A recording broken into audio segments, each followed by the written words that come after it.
Today I want to share the best supplements for very specific health conditions. And I think everyone should really know this information because sooner or later you might end up with one of these problems, and it'd be nice to know a remedy that could help you, especially if you're not into taking drugs. Now, when people research supplements, they have this idea that evidence-based research is the best way to find out if a supplement worked. This is very misleading because when you look at evidence-based research, you're going to find a lot of mixed reviews when we get into supplements, simply because certain organizations, and I'm not going to mention their name, will purposely do research to invalidate the results of natural remedies that compete with commercial remedies that make a lot of money. Who's going to fund a natural remedy? It's very, very expensive to do research. And so you're not going to see a lot of credible research in the area of nutrition. We have this omitted research that people will say, well, there's no research to say that it works.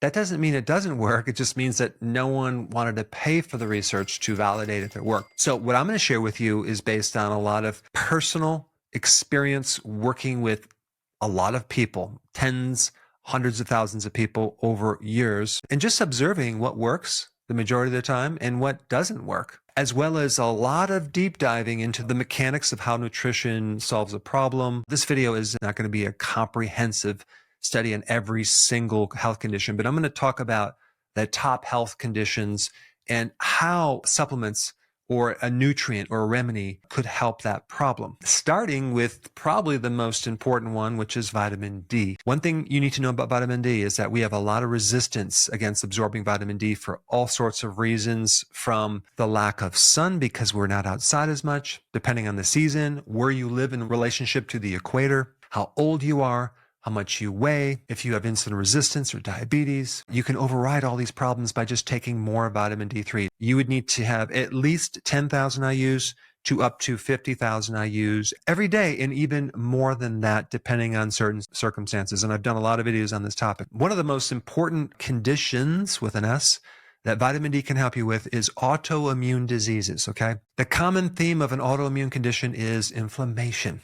So vitamin D in the right dosage can be a very potent anti-inflammatory. Vitamin D regulates the immune system. In other words, if you have a hyperimmune system, vitamin D can tone it down. And then we have other conditions where we're lacking immune support, and that would definitely be something like cancer, AIDS. Vitamin D is essential for those conditions. Vitamin D also works great for depression. Another condition that you might not realize that vitamin D is good for is glaucoma. In fact, a lot of problems with the eye can be greatly improved with high doses of vitamin D3. And then we have the classic low back pain or anything related to your pelvis, like hip pain, deep bone pain, vitamin D3, because vitamin D3 can help benign tumors as well as cancer. Another really great benefit of D3 is anything related to hair loss, dermatitis. A dermatologist would give one remedy, vitamin D3 in high amounts. They would get amazing results with almost every different type of skin inflammatory condition. And one key point about vitamin D, anytime you take vitamin D3, you also need to take the cofactors, magnesium and zinc and vitamin K2. All right, the next supplement I'm going to recommend is magnesium glycinate. I don't recommend other forms of magnesium too much, especially because the absorption is not that great. So what is magnesium good for? Well, allowing vitamin D to work. They both work together. You could actually take vitamin D and be severely magnesium deficient and not see any of the results from vitamin D. The same thing goes with magnesium. If you're taking magnesium without vitamin D3, magnesium will only work to a certain degree. And anytime you take either magnesium by itself or vitamin D by itself and then develop side effects, it's usually because you're deficient in the other cofactor. There's a lot of body conditions that occur in the early morning because of a deficiency of magnesium, because magnesium kind of goes on this wave, and you're going to hit the lowest point in the early morning, maybe about between 5 a.m., 6 a.m., 7 a.m. What kind of problems occur more in the morning? A lot of problems. Cramps in the legs, cramps in the foot, increased risk of heart attacks, clotting happens more in the morning, strokes happen in the morning, even the dawn phenomena, which is the higher blood sugars occur in the early morning. All of that means you need magnesium. Migraine headaches, magnesium. But you need higher amounts. And if you're taking like 400 milligrams, you'll see the results.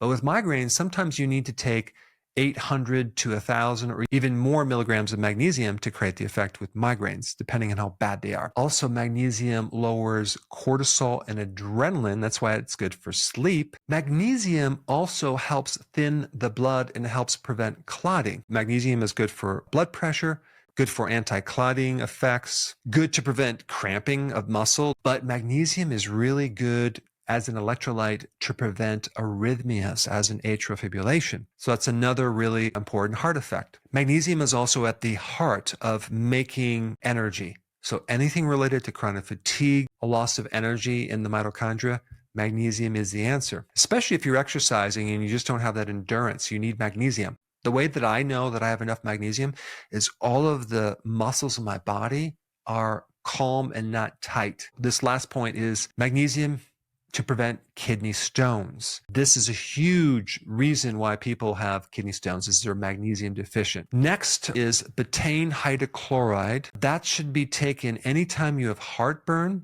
or indigestion. Betaine hydrochloride gives the stomach more acidification, okay, more acid. Most of this is a lack of acid, and also the valve just doesn't close because there's a lack of acid. What betaine hydrochloride does is help you keep that top valve closed, giving you more acid so you can digest better. Sometimes you have to take 3 or 4 or 5 or 6 or 7 before a meal to get it to work because it's not like highly concentrated. Next remedy is zinc carnosine. Hands down, the best remedy for an ulcer in your stomach, and it helps calm down gastritis. Now, next remedy is selenium. Okay, selenium, believe it or not, is really good if you have AIDS.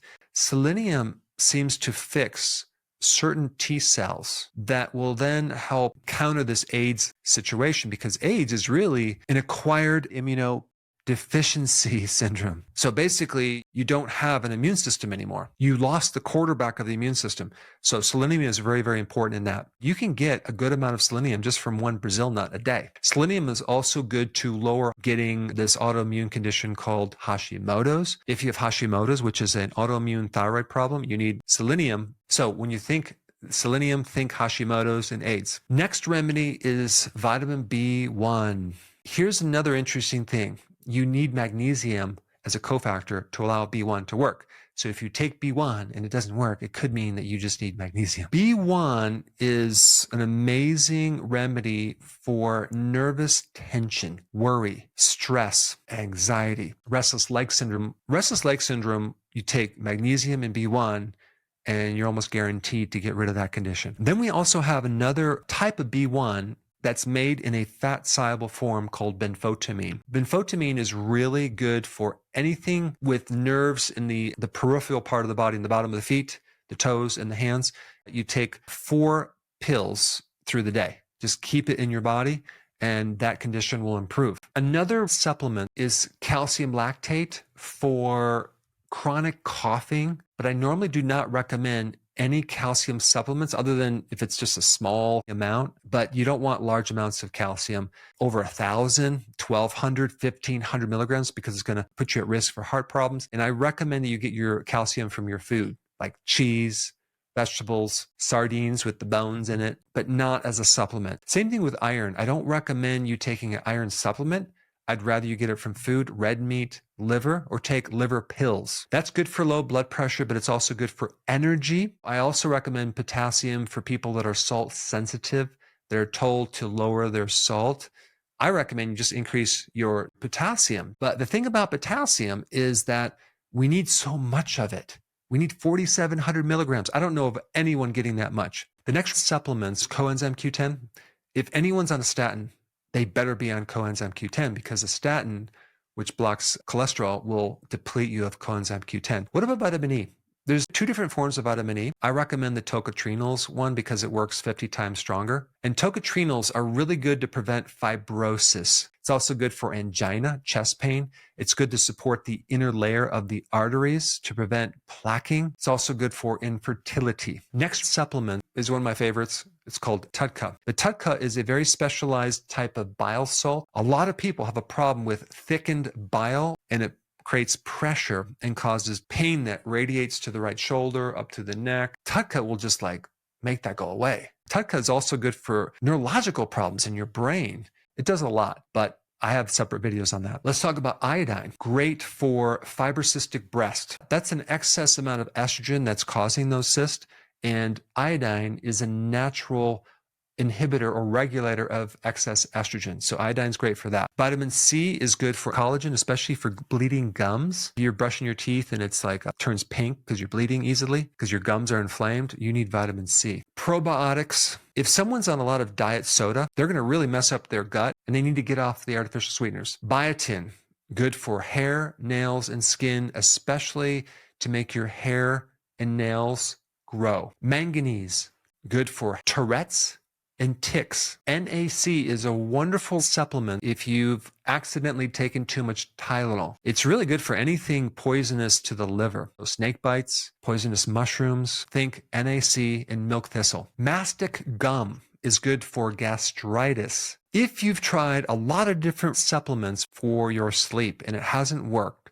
I recommend melatonin for some people. Tends to help a lot of people, and it does a lot of other things, which I'll have to do a video on, but I recommend that for severe sleep problems that you've tried everything and nothing's worked. Niacin, really good for anything related to cholesterol, and I recommend taking higher amounts of it, 500 milligrams, 1,000, work up to it. You will have a flush response, and that's normal, but you want the one with the flush. Clove oil, great for any like pain in your teeth or gums. Now, of course, I can go on and on and on and on, but this is a fairly long video. I think you've learned the most important effects of certain supplements. If you want all this in a quick download, okay, I put the link down below. Check it out. Go ahead and download it and use it when you need it.